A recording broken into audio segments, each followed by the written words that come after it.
দেরি হয়ে গেল আজকে তোমার। একটুখানি দেরি হয়েছে। আজকে তো সকালে টিফিন করতে করতে দেরি হয়েছে। হ্যাঁ, আজকে টিফিন করতে অনেক দেরি হয়ে গেছে।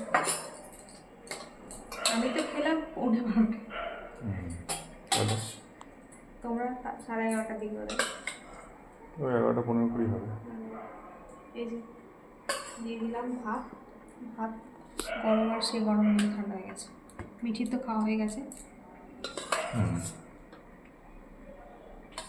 তোমার মায়েরটা দিবি। আবার এই ভিডিওতে অনেকে কমেন্ট করবে যে শাশুড়ি মায়ের স্টিলের থালা, কি জানো? সবাই জানে না তো, কারণ মা এই কাঁসার বাসনে খায় না। কাঁসার বাসনে বাড়িতে শুধু মিঠি আর মিঠির বাবাই খায়। তো এই যে দিলাম ভাত। ভাত আরও তোলা আছে ওই যে বাটিতে। আর এই যে মিঠির জন্য দেখো কাঁকরোল ভাজা করেছিলাম, সবটা খাইনি। কালকে লাল শাক ভাজা রয়ে গেছে, দিয়ে দাও। তোমার পাতে যদি রসুন পড়ে দেখো, মাকে তুলে দিও। ঠিক আছে। আর এই যে কাঁকরোল একটু করে দিয়ে দিই। এটা আমার রান্না। এই যে দেখো এখানে করেছি আলু সেদ্ধ।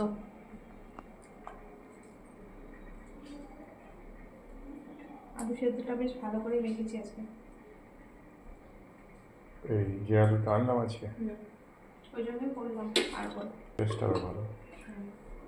আর ও টিফিনে কুমড়ো তরকারিটা খেয়ে নেবে নাকি? না, থাকলো খেলে খাবে, না খেলে খাবে না, খেয়ে নাও। আজকে তরকারিটা আমার মিঠি খুব পছন্দ, খুব না মানে পছন্দ হয়েছে, বলছে ভালো হয়েছে তরকারিটা। এই যে 4 মিশালি ডাল, 4 মিশালি ডাল আছে, 4 রকম ডাল। পেঁয়াজ আর পাঁচফোড়ন দিয়ে ফোড়ন দিয়েছি।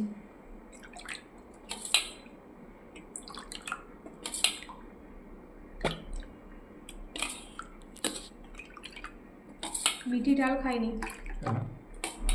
খায়। আর এই আলু সেদ্ধর সাথে ডাল দিয়ে খেতে তো দারুণ লাগে। মাছটা একটু গরম করে দেবো তোমার মাছ ভাজাটা। না, আর এই যে মায়ের আর আমার মাছের মাথা পেঁয়াজ দিয়ে ভাজা আছে। আজকে আমার মাছ নিয়ে এলো, আর আগের দিনে এই 2 পিসই ছিল।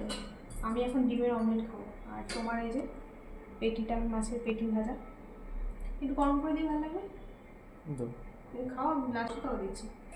এটা আছে, দই আছে। যে বাটিতে দই বসিয়েছিলাম মিঠি ওই বাটিতে খেলো, আর আমাদেরটা তুলে রেখেছি।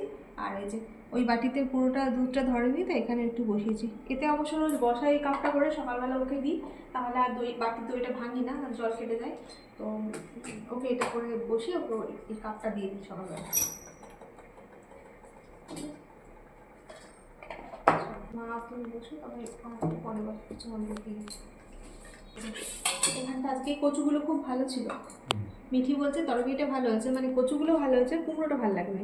মানে ও কচুটা খেতে ভালোবাসে, সেই হিসেবে বলছে কচুগুলো খেতে ভালো লাগছে। তো বসু খাও, তারপর তোমার এটা পরে দিচ্ছি। তরকারি খেয়েছো? হ্যাঁ, কচুটা ভালো ছিল। আনবে এরকমভাবে কচু। চলো বসো, তারপর তরকারিটা পরে করে দিচ্ছি। আর মাছের টক ফ্রিজে আছে, বের করতে হবে। তো চলুন বন্ধুরা, আমরা খাওয়া দাওয়া করে নিই, আর আমার জন্য ডিমের অমলেট করবো। তো চলুন এখন টাটা, সবাই ভালো থাকবেন, আর পরে দেখা হবে। চলো বসো। তরকারিটা কি দিয়ে রান্না করেছি সেটাই তো বলতে ভুলে গেলাম। কচু, কুমড়ো আর পুঁই শাক দিয়ে তরকারিটা করেছিলাম রান্না।